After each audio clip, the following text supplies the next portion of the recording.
I'm 87 years old now, and I've seen 87 winters.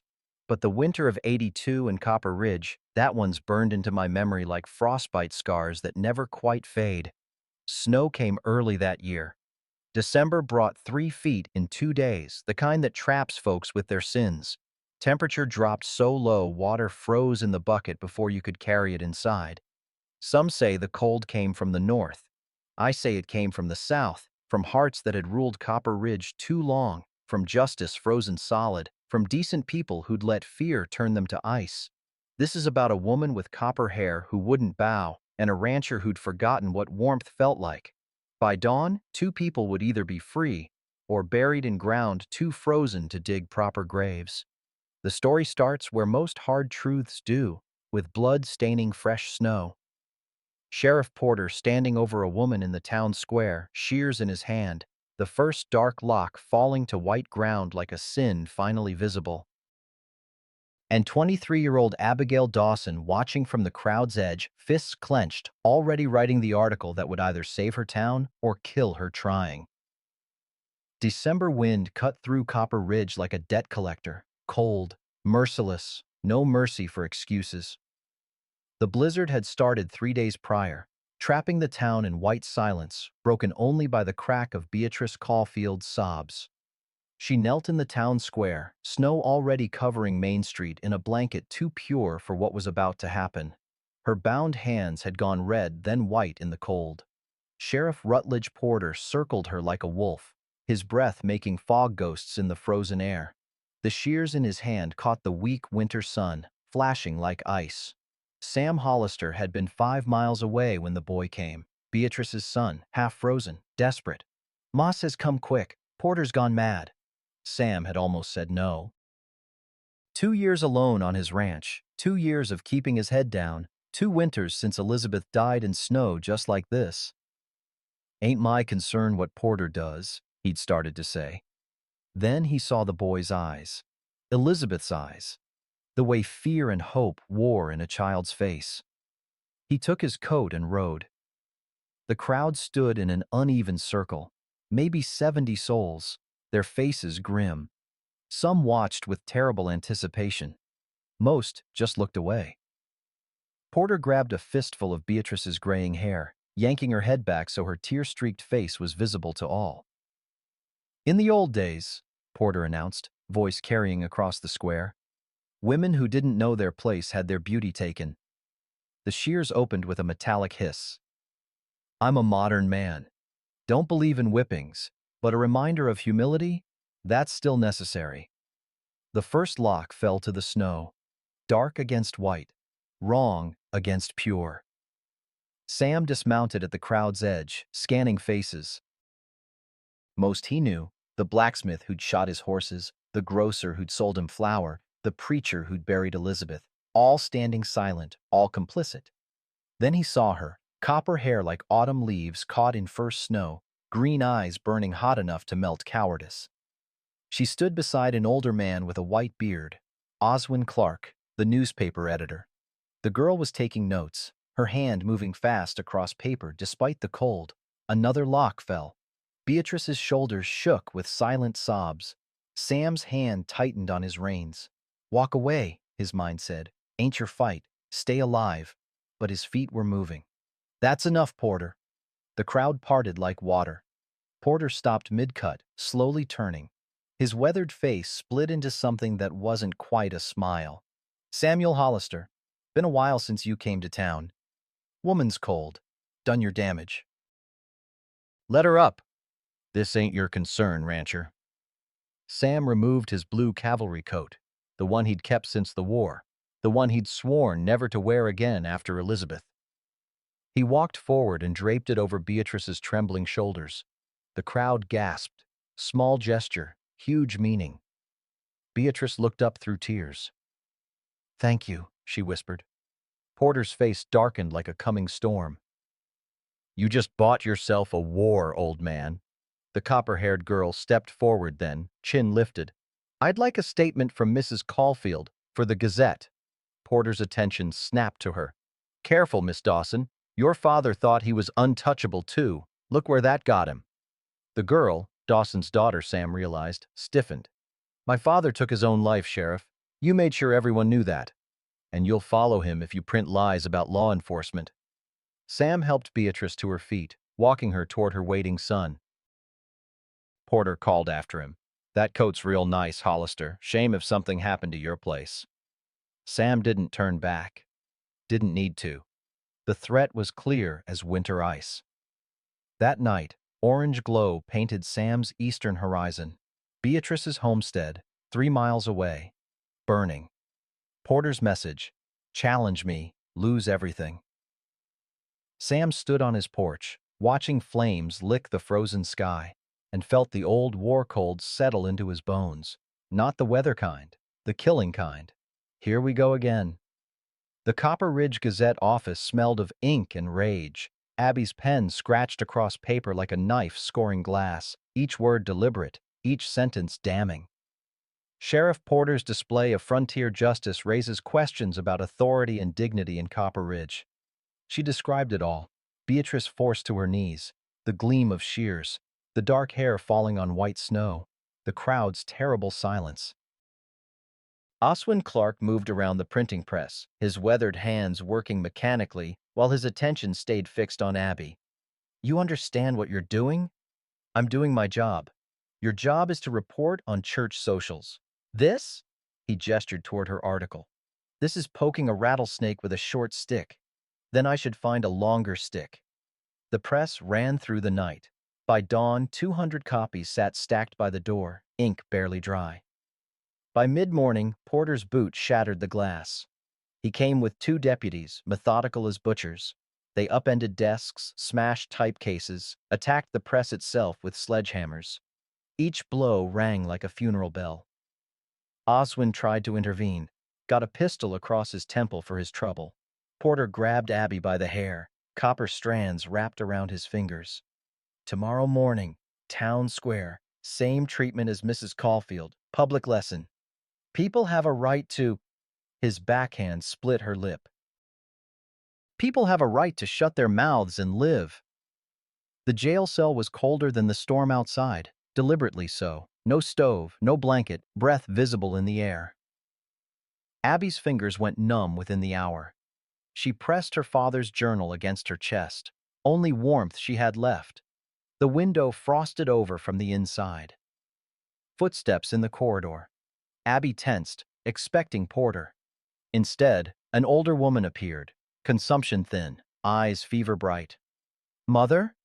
Marjorie Dawson had bribed her way in with the last money they had. She knelt by the bars, hands shaking from more than cold. Don't have much time. Your father? I know. He killed himself. The whole town knows.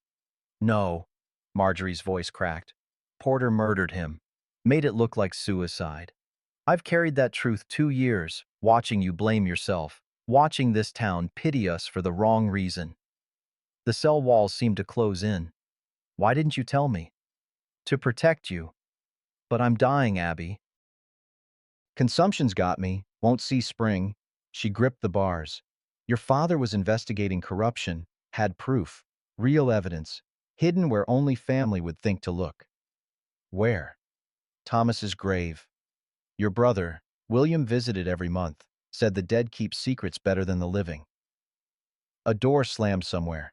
Marjorie straightened, breath rattling. Choose truth or choose safety, but choose knowing what it cost your father, what it'll cost you. Then she was gone, leaving Abby alone with impossible knowledge. Midnight brought different footsteps. Deputy Silas Mercer appeared, silent as snow. He slid a tin cup of water through the bars. Abby stared at it, suspicious. Why kindness from Porter's man? Knew your father. He helped me once. Silas's frostbitten fingers trembled on the cup. I was late the night they killed him. Won't be late again. He produced a key. Back wall's been weakened. Push hard on the lower stones. Head east when you're out. Sam Hollister's ranch. The man from the square? Tell him Mercer sent you. Tell him it's time to keep old promises. The wall gave way after desperate shoving. Abby squeezed through into killing cold. Snow fell thick enough to cover her tracks. Small mercy. She ran east, following the frozen creek bed, wearing nothing but a thin dress and her father's journal pressed against her heart. No coat, no food, no chance. The cold bit deep, turning her fingers blue, her lips purple. She stumbled, fell, got up, stumbled again. The creek bed blurred. Stars wheeled overhead. Snow felt soft now, almost warm. Her legs stopped working.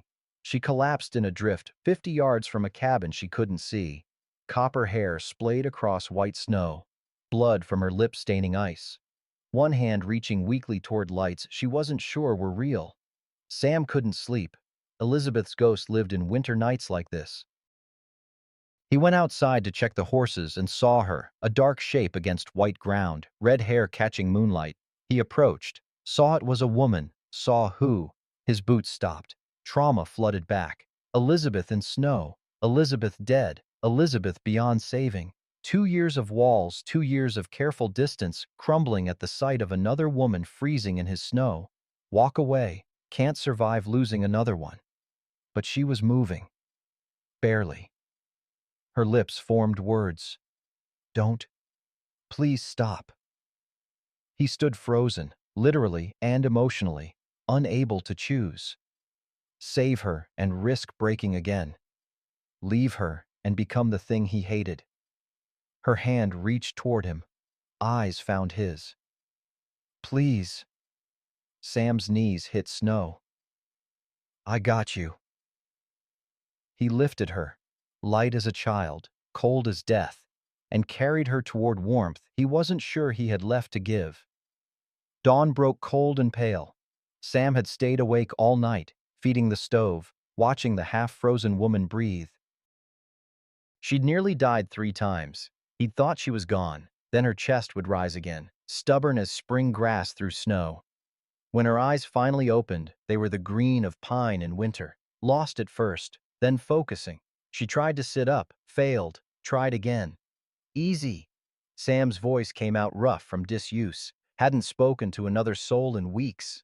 You're safe, for now.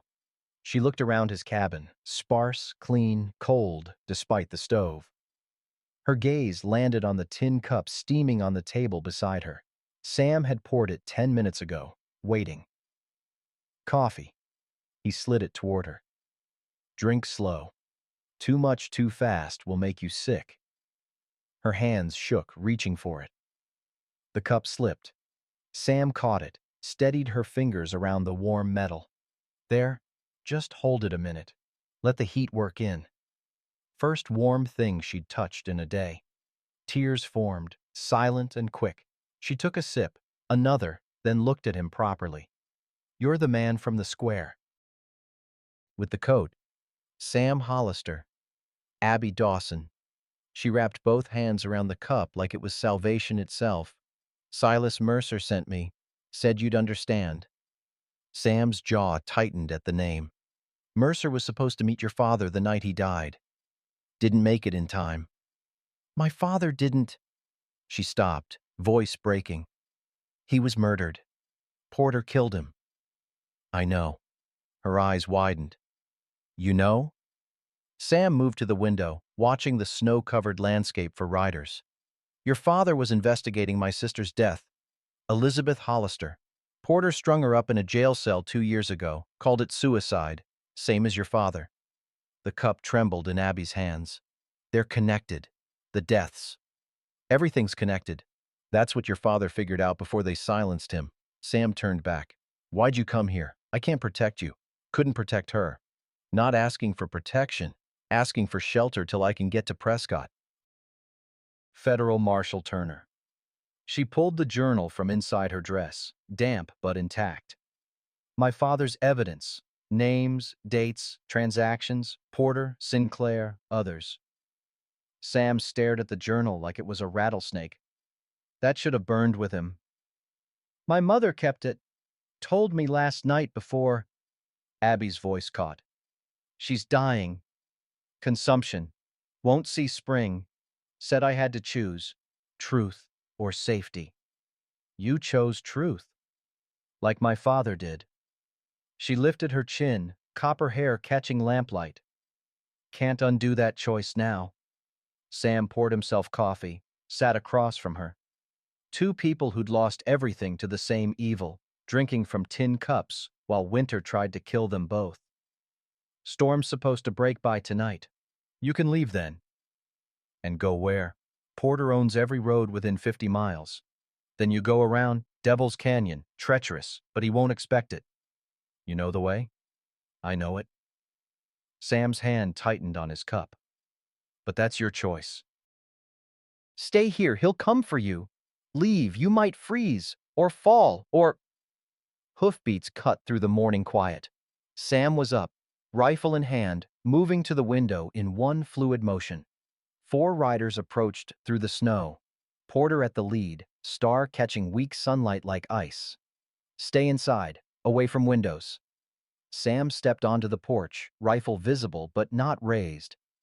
Porter reined in at the property line, professional courtesy between predators. Hollister, we're looking for an escaped prisoner.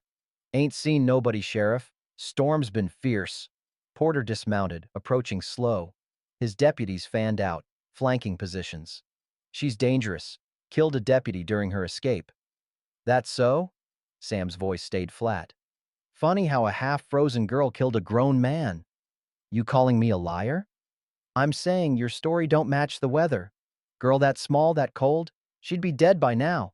Porter's eyes narrowed. I'm coming in to search. Not without a warrant. Don't need one. Fugitive pursuit. You do on private property, and even if you had one, good luck finding a judge in this storm to sign it. The standoff stretched like rope about to snap. Then Abby appeared in the doorway. Sam's heart sank. Foolish girl. Brave, stupid girl. She wore his coat, the blue cavalry coat he'd given Beatrice, that Beatrice must have passed to her. It hung huge on her frame, but she pulled it tight like armor. I'm not a prisoner, Sheriff Porter. I'm a fugitive from your corruption. Porter's face went hard as frozen ground. Miss Dawson saved me a search. And I have my father's evidence to prove it. She held up the journal. Everything he found, everything you tried to bury with him. Porter took a step forward. Sam raised the rifle an inch, not pointed, just present. That should have burned, Porter said quietly, admitting too much. So should my father's reputation. But here we are. More riders crested the hill. Not Porter's men. Townspeople. Beatrice Caulfield wrapped in shawls, her shorn hair visible. Oswin Clark, face bandaged from the pistol whipping. Others Sam didn't know well. Maybe a dozen. They'd heard. Somehow, they'd heard and come. Beatrice's voice carried across the snow. Leave them be, Rutledge. Porter spun. This doesn't concern you, woman. You made it concern me when you took my hair, my dignity, my husband's claim. She stepped closer, unafraid. Won't take my voice too. Oswin moved beside her. Nor mine. People have a right to know truth. Porter's laugh was ugly. You'll join them in cells then. All of you, harboring fugitives, obstructing justice. That what you call justice? Beatrice touched her ragged hair. This? The other townspeople murmured agreement. Small sounds, but growing. Porter heard it too. The shift. Fear turning to something else. He produced a document from his coat. Order from Judge Montgomery. Arrest warrant for harboring fugitives. He handed it to a deputy. Nail it to his door. The deputy approached. Sam led him. The hammer blows echoed like gunshots. Porter addressed the crowd. Anyone helps these two faces the same charges. I'll burn every building, seize every deed, leave you with nothing but snow and shame. He mounted his horse. Sunrise tomorrow, Miss Dawson. You surrender, or I burn this place. Every building, every animal. Leave Hollister with nothing but memory and regret. The posse rode off, leaving the warrant nailed to Sam's door like a death sentence. The townspeople didn't leave immediately. They stood in the snow, uncertain. Oswin approached the porch. We wanted to testify, at a hearing, proper trial. Won't be one, Sam said. Porter owns the law here. Then we'll go to Prescott, federal authorities. Abby shook her head. He'll block the roads. You'd never make it. Beatrice's boy ran up, breathless. Amma, our barn's on fire! Orange glow on the horizon. Even from 5 miles they could see it. Porter's work, punishment for standing with them. Beatrice stared at the flames, face expressionless. Then she turned to Sam. I've got 3 children, a sick mother, can't lose more. I know. But I'll testify. If you get to Prescott, if there's a real trial, I'll tell everything. Others nodded. Me too. And me. They were afraid, but they were willing. That was something. They left in small groups, melting back into the winter landscape. Oswin lingered last. Your father was a good man, he said to Abby. Best judge this territory ever had. He'd be proud of you. He'd tell me I was a fool. Same thing sometimes. Inside, Sam bolted the door. Abby stood by the stove, still wearing his coat, staring at nothing. I'm sorry, she said quietly. About your ranch. About dragging you into this. Ranch is just wood and nails. Can rebuild. Sam poured fresh coffee, handed her a cup. Besides, your father tried to help Elizabeth. Least I can do is help his daughter. What if we fail? What if Porter catches us? Then we fail trying. Better than living on your knees. She looked at him properly then, saw the scars, not just the limp from the war, but the deeper wounds, the ones winter had carved inside him. Thank you. For the coffee, the coat, for not turning me away. Sam shrugged, uncomfortable with gratitude. Coffee's how you tell friend from foe. Enemies don't share their warmth. A small smile touched her lips. First he'd seen, gone quick but real. They planned through the afternoon. Sam sketched rough maps of Devil's Canyon, the only route Porter wouldn't expect. Narrow trails, sheer drops, deadly in good weather, suicidal in winter. We leave at midnight, Sam decided. Storm should break by then. We'll need starlight to navigate. And if the storm doesn't break, then we ride blind and hope. Abby studied the map, tracing the route with one finger. My mother said my father hid evidence at my brother's grave, Thomas Dawson, in Copper Ridge Cemetery. Can't go back there. Porter will have men watching. Not until after we reach Prescott, after we've seen Turner. She looked up. If we make it that far, if Turner believes us, we come back for the evidence with federal authority. Big if. It's all we have. Sam nodded slowly. Then we make it enough. Sunset painted the snow in shades of blood and ash. Sam packed supplies, jerky, hardtack, ammunition, 2 canteens, extra blankets. They'd ride light but prepared. He handed Abby his cavalry coat. Keep it. You'll need every layer in that canyon. What about you? Got others? He pulled on a heavy wool coat, not as fine, but warm.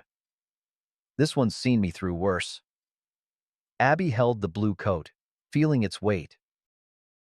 Why'd you really help me? Sam was quiet a long moment. Elizabeth was trying to protect a child, girl maybe 14, being abused by one of Sinclair's men. When Porter arrested my sister on false charges, I wasn't there, was 2 days away, didn't even know she was in danger till I found her hanging in that cell. He met Abby's eyes. You came to my door half frozen, carrying your father's fight. Couldn't walk away. Would have been like leaving Elizabeth all over again. I'm not her. No. You're Dawson's daughter. That's enough. 10 o'clock. Sam doused the lamps. In darkness, they could see Porter's men on the ridge. Torches, maybe 6 riders. Watching, waiting for sunrise. They're not waiting, Sam said grimly. They're coming early. Even as he spoke, the torches started moving, down the ridge, toward the ranch. Now, Sam commanded. We leave now. They slipped out the back, leading horses through knee-deep snow. Behind them, Sam's cabin, 2 decades of building, Elizabeth's belongings, memories made solid, sat dark and still. Porter's men would burn it within the hour, but Sam didn't look back. Just put his hand on his horse's neck and whispered, "Let's go earn that federal marshal's attention." They mounted and rode east, into Devil's Canyon's waiting darkness. Behind them, the first torch touched his porch. Devil's Canyon swallowed them whole. The entrance was a knife cut between rock walls that rose like cathedral sides, blocking what little moonlight broke through the clouds. Sam led, his bay horse picking steps careful as a man diffusing dynamite. Abby followed, hands white-knuckled on the reins. Ice coated everything. Each hoof fall scraped and slipped. One wrong step meant a 200-foot fall into darkness that had no bottom. Behind them, dogs bayed. Porter's voice echoed off stone. "Nowhere to run, Hollister. Canyon's a dead end." Sam knew different. There were paths, if you knew where to look, if you didn't mind risking your neck. He'd scouted for the Union through worse terrain. Of course, that was 20 years and one bad leg ago. "Stay close," he called back to Abby. "Don't look down. Eyes on my horse's tail." "Can't see your horse's tail." "Then trust the sound." The trail narrowed. Canyon walls pressed close enough to touch both sides. Abby's horse balked, smelling the drop. She talked to it soft, words Sam couldn't hear but recognized, the desperate prayer of someone who knows they're one stumble from death. They'd been riding an hour when the trail widened into a small flat area. Widow's Pool, old-timers called it. Small spring fed by snowmelt, just enough room for two horses to stand without touching. Sam reined in. "Rest here, 2 minutes." Abby dismounted on shaking legs. "How far behind are they?" "Mile. Maybe less." "Sound carries strange in here." She drank from her canteen, ice-cold water that hurt going down. "There a way out?" "3 ways. 2 will get us killed. 1 might work." "I like those odds." Sam almost smiled. Almost. Torchlight flickered on the canyon wall behind them. Closer than he'd thought. Porter was pushing hard, risking his men's necks for this. "We move. Now." Sam mounted, reached down. "Give me your reins. I'll lead your horse. You just hold on." "I can." "Ain't about can. It's about will your horse follow mine through what comes next. Mine will. Yours might balk. Can't afford that." She handed over the reins. Smart girl. Scared, but smart. They'd gone maybe 50 yards when a figure stepped into the path ahead. Sam's hand went to his rifle. Abby gasped. The figure raised both hands, empty. "Easy, Sam. It's me." Silas Mercer stepped into the thin moonlight, breath fogging. He wore no badge, carried a rifle slung over his shoulder. His frostbitten fingers were visible even in the dark. Wrong angle, permanent damage. "You led them here," Abby said, voice sharp with betrayal. "No." Silas gestured to a side trail Sam hadn't seen. "I led you away from them. Follow me, quick." Sam hesitated. Trust was expensive, but Silas had sent Abby to him in the first place, and the dogs were getting louder. "You first," Sam said. "We follow. Anything feels wrong, you're the first to know it." Silas nodded and turned onto the hidden trail. It climbed steep and narrow, barely wide enough for a horse. Behind them, Porter's men passed below, torches bright, voices cursing the dark. They didn't look up. 20 minutes of climbing brought them to a cave overhang, room enough for the horses, shelter from snow. Silas led them in like he'd been here before. "How'd you know about this?" Sam asked. "Was born in these parts, played here as a boy before the town grew." Silas unslung his rifle, set it careful against stone. "Before men like Porter made it a place worth escaping from." Abby stepped close to him, eyes hard. "Why help us? You're Porter's deputy." Silas held up his ruined hand, fingers bent at wrong angles, permanently curled. "Did this on purpose. Last winter." "On purpose?" "Porter ordered me to shoot a homesteader's son. 16 years old, unarmed, caught on Sinclair's land without permission." Silas's voice went flat. "Couldn't do it, but couldn't refuse without Porter knowing. So I stuck my hand in a water barrel and left it there till the fingers froze solid. Ruined my trigger finger. Can't shoot straight anymore." He looked at Abby. "Porter thinks I'm useless for killing work. I call it salvation." Sam understood then. The limp hand wasn't weakness. It was strategy. A man finding the only way out that didn't cost his soul. "You knew my father," Abby said. "Met him the night before he died. He'd asked me to help get evidence to the federal marshal." Silas's voice roughened. "I was late. By the time I got there, they'd already strung him up, made it look like he'd done it himself." "Why were you late?" "Porter sent me on fake errand. 20 miles south on a wild goose chase." By the time I realized your father was already dead. He met her eyes. Been carrying that failure 2 years. Won't fail again. Abby's anger crumbled into something else. Recognition, maybe. Everyone here had been broken by Porter in different ways. My father had evidence, she said. Real proof. Hidden at my brother's grave in Copper Ridge. Thomas Dawson's grave, Silas confirmed. He told me that night. Said it was where only family would think to look. Sam spoke up. Can't go back to Copper Ridge. Not yet. Porter owns that town. Don't need to. Not right away. Silas pulled a map from his coat. Get to Prescott first. Federal Marshal Turner. He's honest, one of the few left. File a formal petition for investigation. Once that's official, Turner can send federal deputies to retrieve the evidence. Porter can't stop federal authority. You know Turner? Sam asked. Served with him. Shiloh. He saved my life when a mini-A ball went through my chest. Good man. He'll listen. Abby sagged against the cave wall, exhaustion finally catching up. How far to Prescott? 20 miles. But we can't take the main road. Porter will have men on every crossing. Silas traced the map. There's a trading post at Newman's Crossing. 10 miles east. My cousin runs it. We get fresh horses there, take the back trails to Prescott.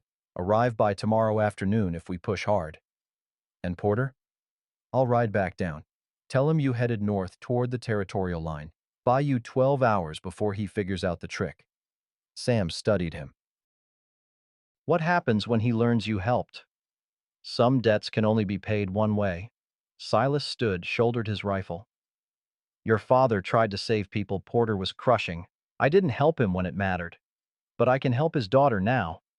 He moved to the cave entrance, paused. Reach Prescott by sunset tomorrow. Find Turner. Tell him Silas Mercer sent you and that Shiloh debts come due. He looked back at Abby. Your father was a good man. Make sure his truth survives. Then he was gone, disappearing down the dark trail toward the torches and dogs. Abby stared after him. Think we can trust him? Don't know. Sam started a small fire. Risk worth it, they needed warmth. But I know we don't have a choice. Outside, Silas's voice echoed. North. They went north. I saw tracks. Porter's curses faded as the posse redirected. Sam poured water into the tin cup, set it by the fire to warm, handed it to Abby. Rest. 2 hours. Then we ride for Newman's Crossing. She wrapped her hands around the cup. Their ritual now, this small warmth shared. We might actually make it. Might. That's more hope than I had yesterday. Sam fed the fire, watching shadows dance on stone. Somewhere out there, Porter was chasing ghosts north while they headed east. Silas had bought them time with his own neck. Hope was expensive. But for the first time in 2 years, Sam thought it might be worth the price. 2 hours of sleep felt like 2 minutes. Sam woke to Abby already saddling her horse, hands moving efficient despite the cold. She'd learned fast how to check cinches, test stirrups, work quiet in the dark. Ready? He asked. As I'll ever be. They rode east as dawn broke pale and thin.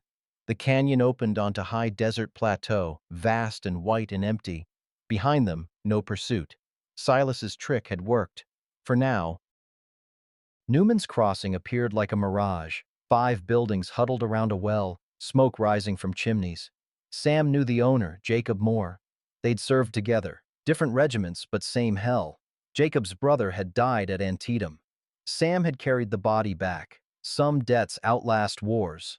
Jacob met them at the stable, weathered face breaking into a gap-toothed grin. Sam Hollister, thought you'd turned hermit permanent. Circumstances changed. Jacob's eyes moved to Abby. Copper hair, haunted eyes, wearing a man's coat 3 sizes too big. He asked no questions, just nodded. Stable's warm. Emma's got food cooking. Inside the trading post, warmth hit like a physical thing. A cast-iron stove glowed red.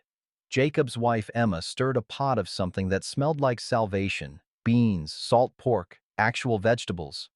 Sit, she commanded, not a request. You both look half dead. They sat. Emma placed bowls before them, steam rising. Abby ate like she hadn't seen food in days, which wasn't far from truth. Sam ate methodical, soldier style, fueling the machine. Emma refilled their bowls without asking. "Where you headed?" "Prescott," Sam said. "That's so." Jacob leaned against the counter. "You know you crossed into federal territory about 2 miles back?" Sam's spoon paused. "What?" "New boundary markers went up last month. Porter's jurisdiction ends at Copper Creek. Everything east of there, including this place, is federal land now." Abby looked up sharply. "Porter has no authority here?" "None. He's county sheriff. Can't arrest nobody in federal territory without a federal warrant." Jacob grinned. "Which means you two ain't fugitives anymore, least not here." It was like a rope loosening around Sam's chest. Not free, but freer. Emma was studying Abby with the intensity of a woman placing a familiar face. "Wait, Dawson, you're Judge William Dawson's daughter?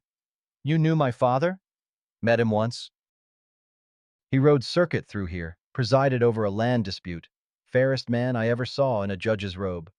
Emma's face softened. "I heard about his death. Whole territory mourned." "He didn't kill himself." Abby's voice was steady now. "He was murdered. I'm taking evidence to Federal Marshal Turner in Prescott." Emma and Jacob exchanged looks. Some silent communication passed between them. "Turner's honest," Jacob said finally. "If anyone can help, it's him." Emma sat down across from Abby. "You know you have legal standing, don't you? As the judge's heir? Federal judges have to hear family petitions about suspicious deaths. It's in the territorial code. You file a petition. Turner has to investigate. No choice." Hope flickered in Abby's eyes. "So we're not just fugitives running? We have legitimate legal grounds?" "You do.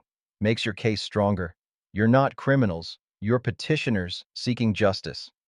Sam saw it then, the shift in Abby's posture.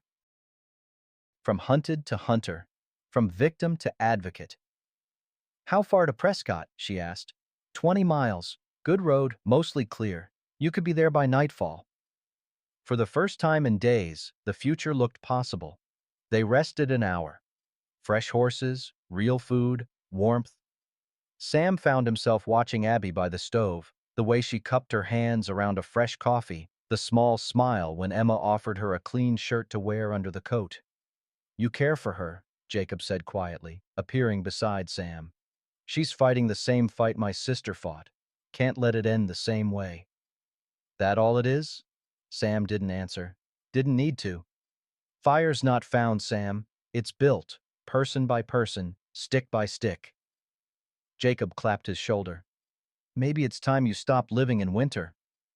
Before Sam could respond, Jacob's son burst through the door. "Pa! Fire! Big fire west!" They rushed outside. Orange glow painted the horizon, 30 miles away, but visible even in daylight, massive. A black smoke billowing. Sam's blood went cold. He knew that direction, knew that distance. "That's my ranch," he said quietly. "Was my ranch. Everything. 2 decades of building. Elizabeth's belongings, her books, her letters, her photographs, the cabin where she'd stayed during visits, the barn where she'd taught him to dance before the war stole laughter. All of it. Ash." Abby's hand found his arm. "Sam, I'm so—" "Don't." His voice came out flat. "Knew it was coming. Porter doesn't leave witnesses or evidence." But knowing didn't make it hurt less. Emma brought them supplies in silence. Extra ammunition, dried food, blankets. Jacob brought fresh horses, his best too. "Can't stay here," Jacob said. "Porter finds out we helped. He'll come for us next." "I know." Sam mounted, face carved from stone. "We'll be gone in 5 minutes." As Abby climbed into her saddle, she looked at Sam. Really looked. Saw the man who'd lost his sister, his home, his peace, all for helping a stranger with copper hair and a dead father's journal. "Why?" she asked. "Why keep going? You could disappear. Start over somewhere Porter can't reach." Sam stared at the smoke on the horizon. Because Porter and men like him, they count on good people disappearing. Count on fear being stronger than principle. He looked at her then. "Your father didn't disappear. Neither did Elizabeth. Won't dishonor them by being the one who does. He spurred his horse east, toward Prescott, toward truth, toward whatever waited in Federal Marshal Turner's office. Behind them, smoke rose like a funeral pyre for everything Sam had built. But ahead was something he hadn't felt in 2 years. Purpose. Prescott rose from the plateau like civilization remembering itself. Real brick buildings, glass windows, streets wide enough for 2 wagons. The territorial capital. Federal courthouse prominent on the hill, American flag snapping in wind. "We made it," Abby breathed. "We actually made it." Sam said nothing. Survival had taught him not to celebrate until you were truly safe. They dismounted near the courthouse, legs stiff from hard riding. The marshal's office sat adjacent. Solid door, federal seal, promise of law that worked. Abby took 3 steps toward it. That's when the men appeared. 4 of them, moving from shadows with the coordination of wolves, not deputies, bounty hunters, guns drawn, faces hard. Abigail Dawson, Samuel Hollister? The leader was gap-toothed, smiling. "There's money on your heads. Considerable money." Sam's hand moved toward his rifle. Too late. Already surrounded. "Easy now. Don't make this bloody. Sheriff Porter wants you breathing, but he didn't specify how much."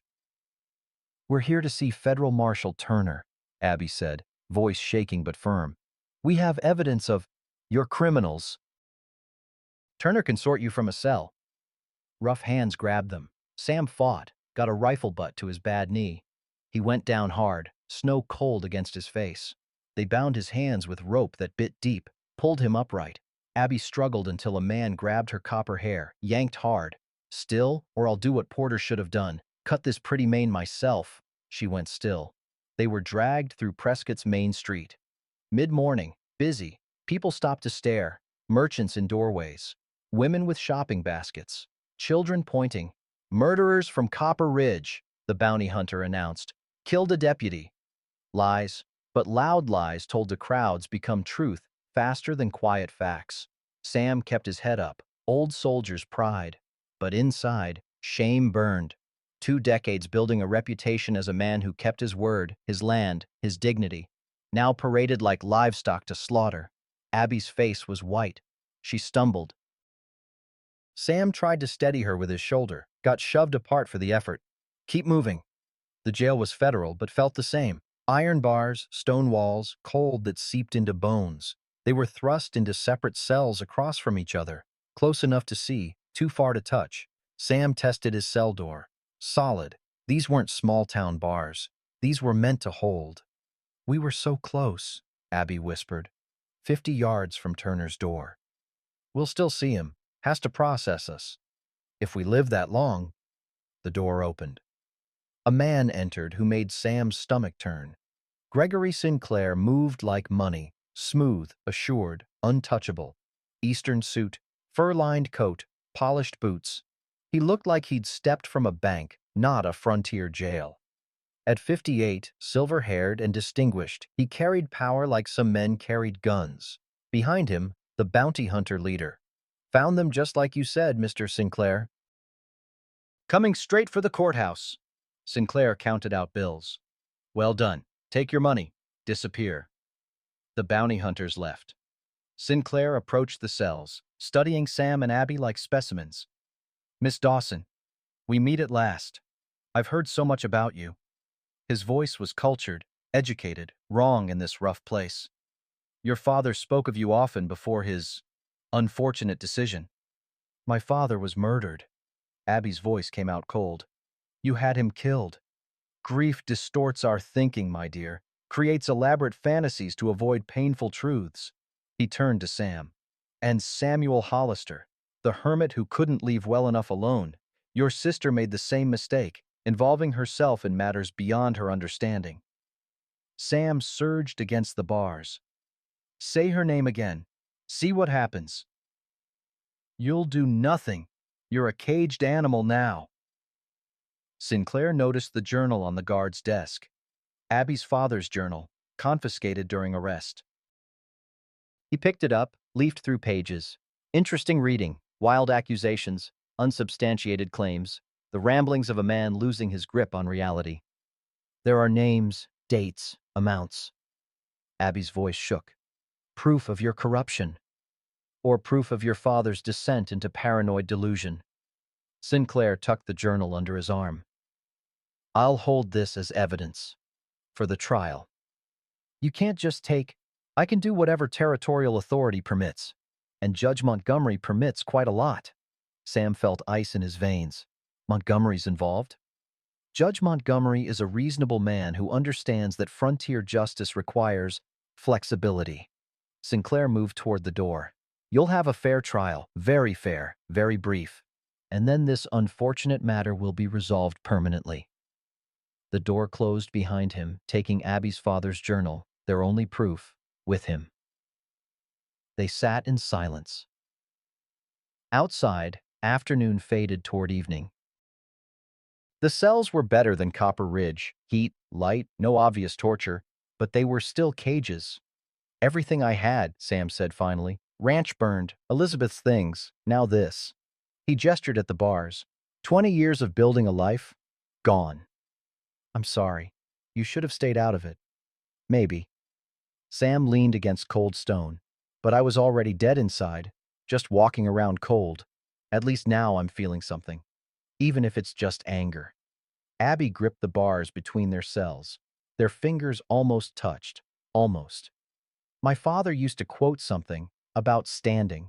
Her voice broke. A man is defined by what he chooses to stand for, even when he stands alone. Well, Sam's laugh was hollow. Guess we're standing. Footsteps in the corridor. Heavy boots. Sam knew that walk before he saw the face. Sheriff Rutledge Porter strode in, triumph written across his weathered features.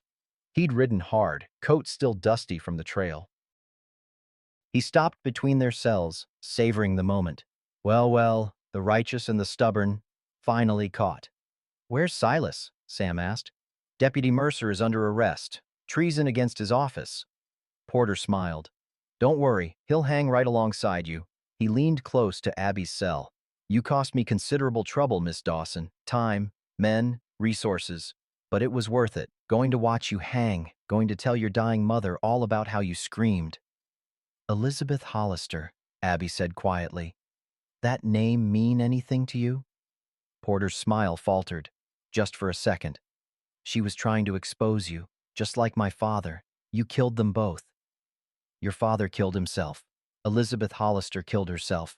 Official record, signed by Judge Montgomery himself. Porter straightened. History's written by survivors, girl. And I survive. He turned to Sam. Your ranch made a fine fire, burned hot, took everything. Even found that old photograph of your sister. Watched her face curl up in the flames. Sam lunged against the bars, roaring. Porter laughed and stepped back, just out of reach. There's the animal. That's what you are under all that quiet dignity. A beast, and beasts get put down. The door opened again. Federal Marshal Jacob Turner entered. Younger than Sam expected, maybe 45, lean and watchful. He took in the scene. Porter gloating, Sam raging, Abby white-faced. What's happening in my jail, Porter? Federal business. 2 fugitives from Copper Ridge. Murder charges. Turner's eyes moved to Sam and Abby. Something passed across his face. Recognition, maybe. Or suspicion. I'll need to see the warrants, the evidence. Sinclair has it. Judge Montgomery's reviewing. Montgomery's here? Turner's tone sharpened. Why? Civic duty. Came to ensure justice. Turner looked at Abby. You're William Dawson's daughter? Yes, sir. Your father corresponded with my office before his death. I remember the case. Hope flickered in Abby's chest. Then you know he was investigating. I know he had concerns. Whether they were valid. Turner's face was carefully neutral. I'll review everything. Give both sides fair hearing. Porter's voice went hard. They're criminals, Turner. Don't let sentiment cloud judgment. Sentiment doesn't interest me. Evidence does. Turner gestured to the door. Porter, you're in federal territory now. Return to Copper Ridge. I'll handle this. But the prisoners, will remain in federal custody. My jurisdiction. It was a power play. Porter bristled but couldn't fight it. Federal authority outranked county. He gave Sam and Abby one last look, promising future pain, then left. After he was gone, Turner approached the cells. Quietly, almost too quiet to hear. Thaddeus Mercer sent word ahead. Said to give you a fair hearing. That if half what he claims is true, we've got deeper problems than fugitives. He turned to leave, paused. Get some rest. Tomorrow we'll talk, properly. The door closed. Sam and Abby were alone again. Through the window, they could see Porter and Sinclair in heated conversation outside. Sinclair handed Porter something, money, probably, or orders. Porter mounted his horse and rode west, back toward Copper Ridge. He's going for the evidence, Sam said. Tonight, at your brother's grave. And we're locked in here. Outside, Sinclair's carriage pulled away. Night was falling. They had survived the journey, reached federal authority, found someone who might listen, but they'd lost the journal, lost their freedom, and Porter was riding hard toward the only proof that could save them. Sam stared through the bars at the darkening sky.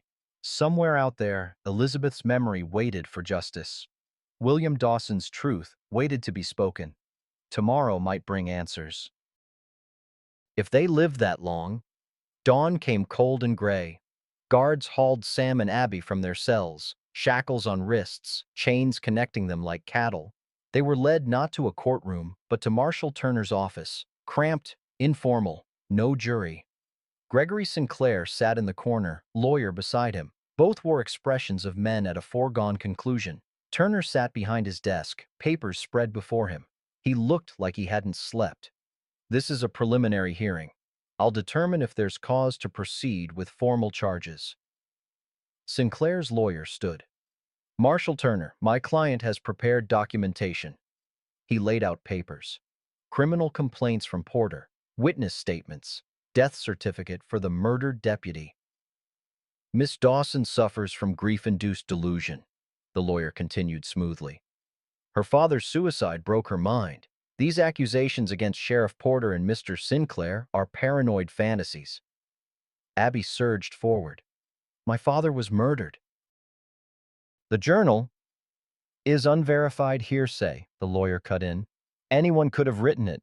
There's no authentication, no witnesses, just the ravings of a disturbed woman. Turner raised a hand. Let her speak. Abby's words came fast, desperate.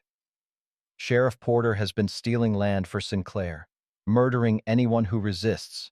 My father was investigating. So was Elizabeth Hollister. Porter killed them both and made it look like suicide. Where's your proof? The lawyer asked. My father hid evidence. Real documents. At my brother's grave in Copper Ridge. Convenient. Evidence that can't be produced. Sam spoke up, voice hard. Because Porter's riding there now to destroy it. The door opened. Judge Edward Montgomery entered, and the air changed. 65, silver-haired, judicial robes giving him the weight of Solomon. Turner stood, surprised. Judge Montgomery, I wasn't expecting. Heard about these serious accusations. Came to set the record straight. Montgomery's voice carried natural authority. He'd been judging men for 30 years.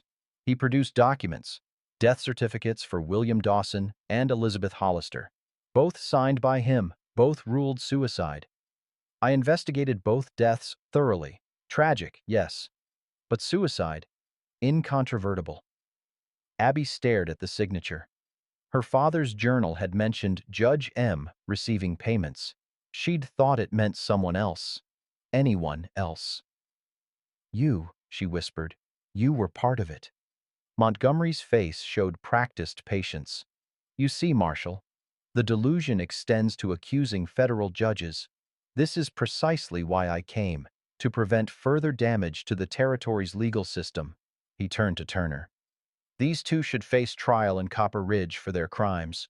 Sheriff Porter has jurisdiction. No. Turner's voice was quiet but firm. They're in federal custody. They stay here. Are you questioning my judgment, Marshal? I'm exercising my authority. Tension crackled.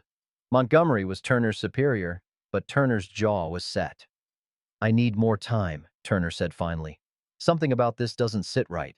The law is clear, Sinclair's lawyer pressed. They're fugitives. Evidence is overwhelming. Montgomery leaned forward. Marshal Turner, I'm ordering you to transfer them to Copper Ridge jurisdiction, immediately. Turner's hands clenched. Sam could see the war in him, duty versus instinct. 24 hours, Turner said. Give me that. If I can't find corroboration, I'll transfer them myself. Montgomery's eyes went cold. Very well, but after that, they go back, and you'll explain this delay to the territorial governor. He swept out, robes trailing. After he was gone, Turner sat heavily. To Sam and Abby, very quietly, Montgomery just showed his hand. Came too fast. Pushed too hard. Innocent men don't work that desperately. But he's a federal judge, Abby said. If he's involved, then it goes higher than I thought. Turner rubbed his face. I've sent telegrams to Denver, detailed everything, but responses take days. We don't have days, Sam said. Porter's already at that grave. Through the window, they saw Montgomery and Sinclair in conversation. Money changed hands. Then Montgomery's carriage rolled away, heading west, toward Copper Ridge. He's going to help Porter destroy the evidence, Abby said, voice hollow. Turner stood. Get them back to their cells, under guard. No visitors. As they were led away, Sam saw it in Turner's face. A good man realizing he was outnumbered, outranked, and running out of time. One more night. That's all they had. Dawn came gray and cold. Sam woke to the sound of hammering, steady, rhythmic, ominous. Through the cell window, he could see workers in the courtyard, building something tall. Something with a crossbeam, gallows. Abby was already awake, pressed against her bars, watching. They're not wasting time. Never do when they want you silent. The door opened. Marshal Turner entered with two deputies. His face was carefully blank, the look of a man who'd made decisions he didn't like but couldn't avoid. Preliminary hearing. 1 hour. Judge Montgomery will preside. Montgomery? Sam's voice sharpened. Why's a federal judge here for a preliminary hearing? He was already in Prescott, offered to expedite the process. Turner wouldn't meet their eyes. Sinclair requested him specifically. That was answer enough. They were led to a small courtroom, not the grand federal chamber, but a side room used for minor cases. Deliberate choice. Keep it quiet, keep it quick, keep it buried. Gregory Sinclair sat at one table with a lawyer in an expensive suit. His expression was calm, almost bored, like this was a business transaction, not a trial. Abby's father's journal sat on the prosecutor's table. Evidence, but whose? The room filled slowly. A handful of citizens curious about the proceedings, a clerk, the deputies, no jury, just a judge's ruling on whether the case would proceed. Judge Edward Montgomery entered, and the room stood. He was 65, silver-haired, distinguished, black robes flowing, bearing aristocratic. He moved like a man accustomed to being obeyed, respected, feared. When he sat, everyone else could sit. His eyes swept the room and landed on Sam and Abby with something that might have been contempt or satisfaction. This hearing will determine if sufficient evidence exists to hold Samuel Hollister and Abigail Dawson for trial on charges of murder, escape, arson, and conspiracy. His voice was cultured, Eastern-educated, carrying the weight of unquestionable authority. Counselor, present your case. Sinclair's lawyer stood. Your Honor, the defendants stand accused of murdering Deputy Thomas Wright during a jail escape in Copper Ridge. Sheriff Porter will testify. Porter's not here, Turner interrupted. He returned to Copper Ridge last night. His sworn statement is sufficient. The lawyer produced documents. Additionally, they set fire to a barn, threatened lawful officers, and fled federal custody. It was all lies, efficient, documented lies. Montgomery nodded. And the defense? Sam stood. Your Honor, we came here seeking federal protection. Sheriff Porter is corrupt. He murdered. Hearsay. Montgomery's gavel came down. Speculation and accusation without evidence. We have evidence. Abby stood, pointing to the journal. My father's investigation. Names, dates, transactions. This journal? Montgomery picked it up, leafed through pages. Unattributed notes. Could have been written by anyone. No signatures, no witnesses, no authentication. He set it down dismissively. This proves nothing except that someone kept suspicious records. My father kept those records, Abby insisted. He was investigating corruption. Your father, Miss Dawson, took his own life. A tragedy, but well documented. Montgomery's voice carried false sympathy. I signed the death certificate myself. Suicide. The evidence was clear. Sam felt cold settle in his bones. You signed Elizabeth Hollister's death certificate too, also ruled suicide. Montgomery's eyes narrowed. Are you suggesting I falsified official documents? I'm suggesting two people who threatened powerful interests both died under suspicious circumstances. Both ruled suicide by the same judge. Coincidence is not conspiracy, Mr. Hollister. Montgomery turned to Turner. Marshal, do you have additional evidence to present? Turner shifted uncomfortably. I've sent inquiries to Denver, requesting review of Denver's investigation will take months. These defendants pose an immediate flight risk. We proceed with what we have now. It was a trap closing. Sam saw it. Turner saw it. Even Sinclair barely hid his smile. Abby tried again. Your Honor, my father's last entry mentioned evidence, real proof, hidden at... Sam kicked her foot under the table. Don't reveal the grave. It's all we have left. Hidden where? Montgomery leaned forward. If such evidence exists, produce it. We need time to retrieve it. Then you have nothing. Montgomery sat back. Speculation, paranoid accusations, and a journal of dubious origin. He looked at Sinclair. Mr. Sinclair, these defendants have made serious allegations against you. Your response? Sinclair stood, the picture of wounded dignity. Your Honor, I'm a businessman. I invest in mining, railroads, territorial development. Miss Dawson's father did investigate some of my land transactions. I cooperated fully. Unfortunately, Judge Dawson became troubled. Paranoid. He saw conspiracy in legitimate business. Liar, Abby hissed. Montgomery's gavel cracked. You will be silent or be removed. Your Honor, Turner tried. There are questions here worth investigating. William Dawson was a suicide. I knew him personally, saw the signs of his declining mental state. Montgomery's voice turned cold. Now his daughter exhibits the same paranoid delusions, creating elaborate fantasies rather than accepting painful reality. Sam stood. And Elizabeth?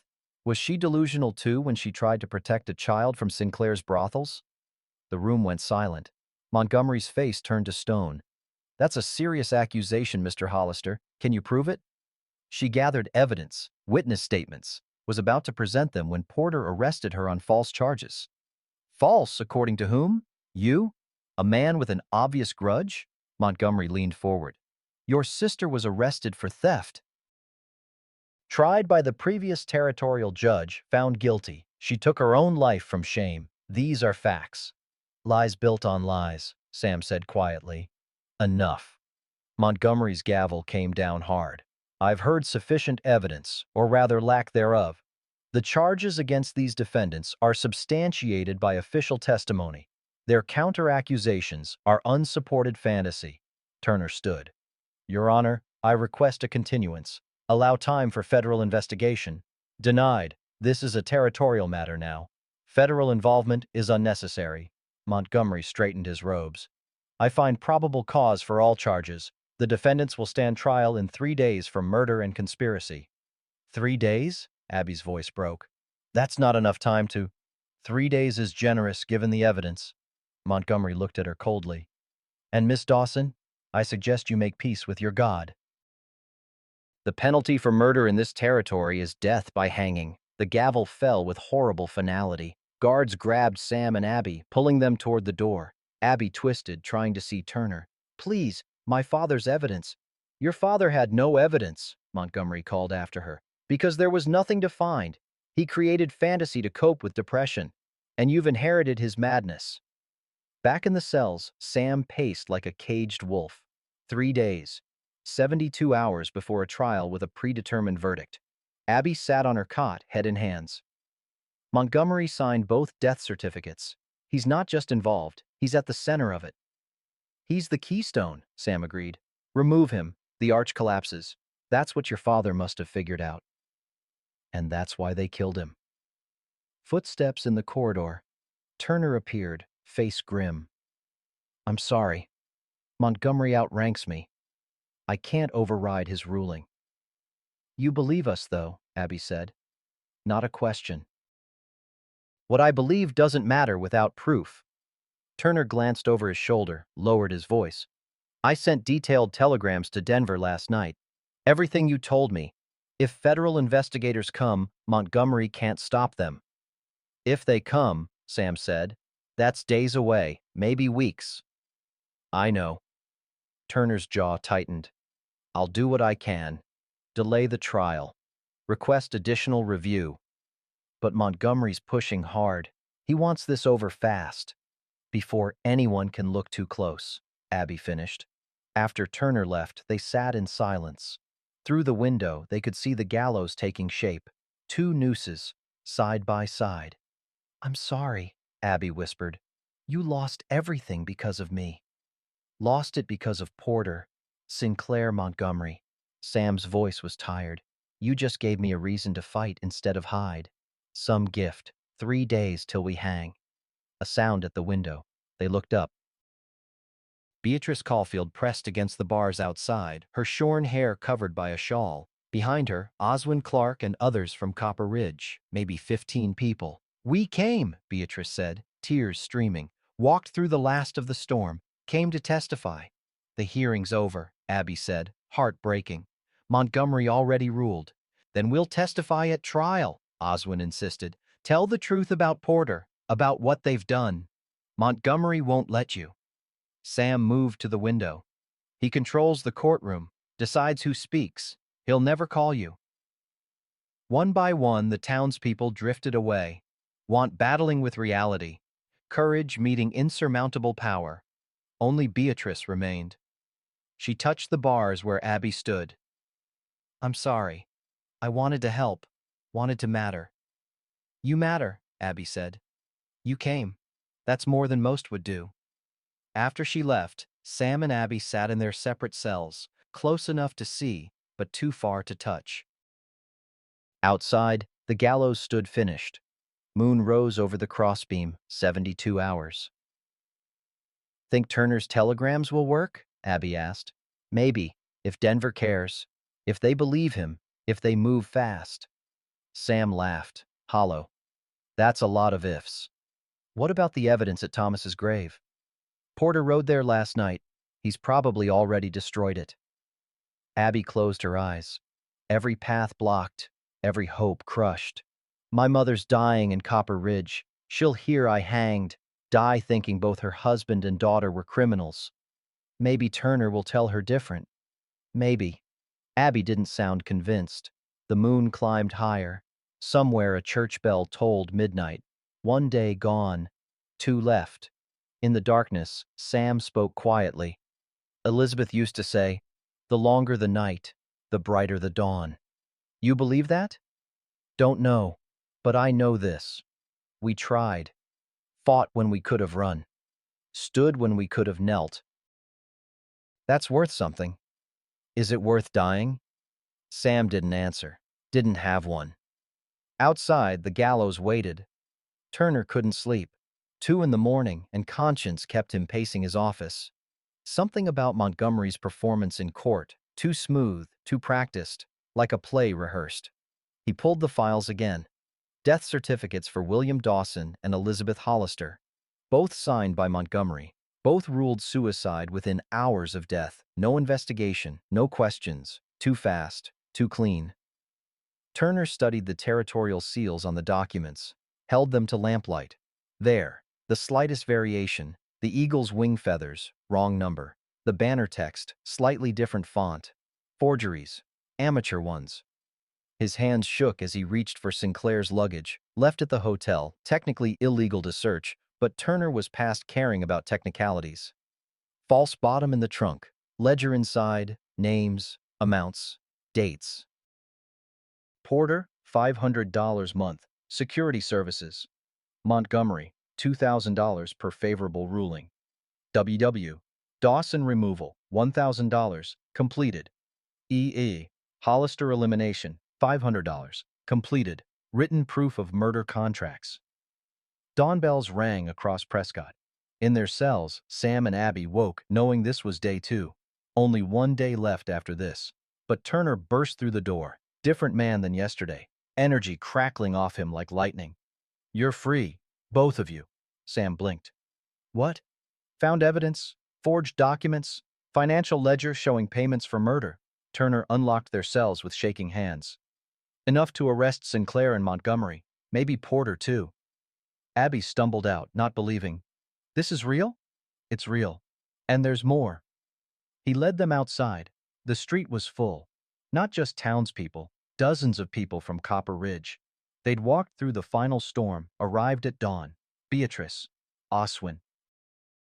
Others, Sam barely knew, but who knew injustice when they saw it. "We came to testify," Beatrice said. "All of us, whether Montgomery allows it or not." Turner looked at the crowd, looked at his evidence, looked at Sam and Abby. Decision made. "Where's Montgomery now?" Sam asked. "Under arrest in the federal courthouse. Sinclair, too." Turner's grin was fierce. "And I've sent deputies to Copper Ridge for Porter." "He won't be in Copper Ridge." Abby's voice sharpened. "He went to destroy evidence at my brother's grave 2 nights ago." Understanding flooded Sam. "We need to get there, now, before he finds it." Turner hesitated. "You're technically still under investigation. I can't just—" "Then deputize us." Sam held out his hand. "Make it legal." Turner looked at the crowd of witnesses, at the evidence in his hands, at the gallows standing empty in the courtyard. Sometimes justice required bending rules to serve truth. He pinned a temporary badge to Sam's chest.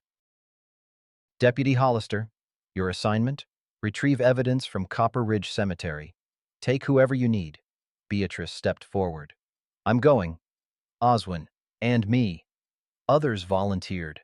Within minutes, a posse formed. Community united. They mounted horses. Beatrice beside Sam, Abby beside Oswin, others filling in. 20 riders strong, racing toward Copper Ridge, toward Thomas Dawson's grave, toward the frozen bottle of truth that would either save them or damn them.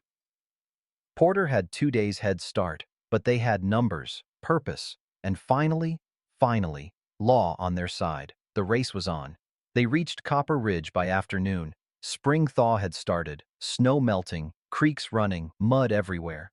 The cemetery sat on the eastern edge, iron fence rusting, graves marked by simple stones. Porter's horse was tied at the gate.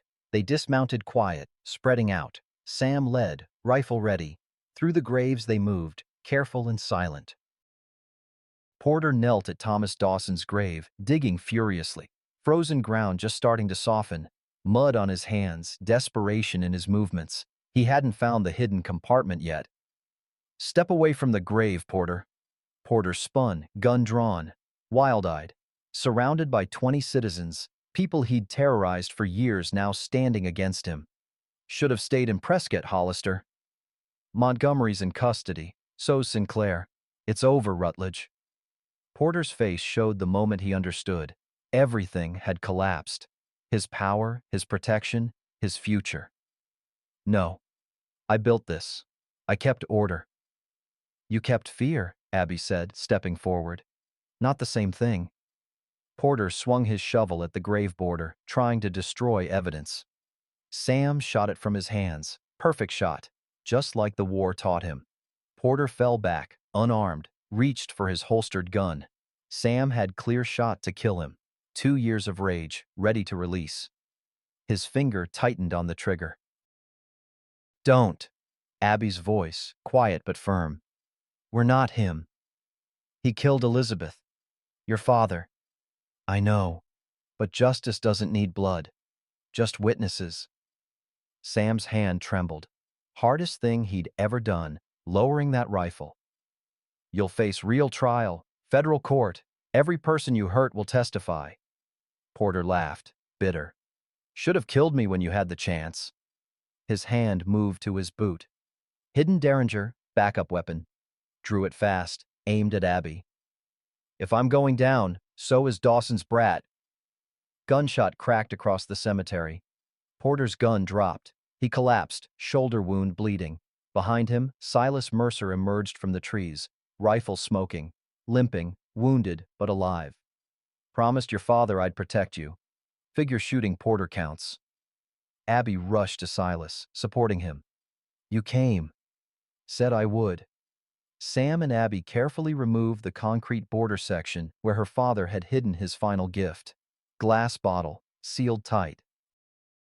Inside, documents, letters, sworn statements. Winter had preserved them perfectly. Abby broke the seal, read the first page aloud. Letters between Sinclair and Montgomery discussing bribes for favorable land rulings. The crowd gathered close. Beatrice read another. Witness statement placing Porter at William Dawson's hanging. Each revelation, gasps, murmurs, rage. Porter heard his crimes spoken in public, truth finally visible. Abby knelt beside Porter, bleeding in the mud. You stole 2 years of my life. Made me doubt my father's honor. Made my mother die believing her husband was a coward. Porter looked up, broken. I'm sorry. I don't believe you, but I forgive you anyway. She stood. Not for you, for me, for my father. I'm choosing spring over winter. Sam produced the tin cup from his saddlebag, drew water from the cemetery well, offered it to Abby. She drank, handed it back. He drank. Ritual complete. Trust earned. Warmth shared. Dawn broke through clouds. First real sun in weeks. Spring arriving, snow melting into life. They'd survived winter together. That was a language all its own. I'm 87 years old now. That was 27 years ago, but I remember it clear as creek water. Took 3 months for the trials. Montgomery got 20 years. Sinclair got life. Porter got the rope. Faced it better than expected. Maybe Abby's forgiveness gave him something he didn't have before. Peace, perhaps. Copper Ridge changed, slowly, like spring thaw, but it changed. Beatrice got her husband's claim back. Married again, had 3 more children. Silas became town marshal, served 20 years. Good man who learned mercy's as important as law. The Gazette reopened. I kept printing truth till Abby took over. Still runs it today. Your father's words are carved on our courthouse now. A man is defined by what he chooses to stand for, even when he stands alone. But here's what I learned. Nobody stands alone. Not really. We're all aspens, roots connected underground. One tree's really 1,000. Winter reveals what you are. Spring shows what you choose to become. That winter of '82 showed us what we were. Didn't much like it, but spring let us choose different. Last time I saw Sam and Abby, they were on his porch, rebuilt porch, on rebuilt ranch. Her hair's got silver now, his limp's worse in winter, but they're there. 2 tin cups steaming, morning light breaking, aspens visible in distance. They planted those aspens at Thomas's grave. Whole grove now, roots connecting underground, just like family should. Maybe justice ain't loud, it's quiet. Like snow falling, like spring thawing, like truth waiting patient for the right souls to dig it free. If this story touched you, tell me where you're listening from. May your dignity carry you through winter. May your truth thaw with spring. And may you never stand alone.